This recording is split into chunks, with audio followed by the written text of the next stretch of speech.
জায়গায় যদি বিসমিল্লাহ পড়তে ভুলে যান, আপনার জীবনে বিপদ আসতে আর কিছু লাগবে না, বরকত কমতে আর কিছু লাগবে না। এই 3 জায়গায় যথেষ্ট। খুব মারাত্মক একটা বিষয়। বিসমিল্লাহ তো মোটামুটি সব ভালো কাজের শুরুতেই পড়া হয়, তবে সব জায়গায় ভুলে গেলেও এই 3 জায়গায় মিনিমাম ভুলা উচিত নয়। তার মধ্যে 1 নাম্বার যেটা, এটা আমি সবচেয়ে গুরুত্বপূর্ণ মনে করি, সেটা হচ্ছে বর্তমান পরিস্থিতিতে এটা হচ্ছে আপনার বাথরুমে প্রবেশের শুরুতে বিসমিল্লাহ পড়া। অনেকে বলতে পারেন, হুজুর বাথরুমে ঢুকবেন আবার বিসমিল্লাহ কিভাবে? বাথরুমের শুরুতে তো আমরা আল্লাহুম্মা ইন্নী আউযু বিকা মিনাল খুবসি ওয়াল খাবাইস পড়ি, এটা না আমরা পড়ি। হ্যাঁ, এটার ব্যাপারে আল্লাহর হাবিব সাল্লাল্লাহু আলাইহি ওয়াসাল্লাম জানিয়েছেন।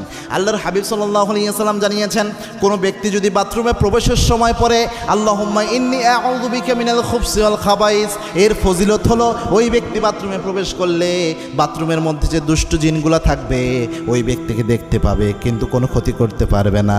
কিন্তু কোনো ব্যক্তি যদি বিসমিল্লাহ লাগিয়ে দিতে পারে, বিসমিল্লাহি আল্লাহুম্মা ইন্নী আউযু বিকা মিনাল খুবসি ওয়াল খাবাইস, এই বিসমিল্লাহ সহ যদি দোয়াটা পড়তে পারে,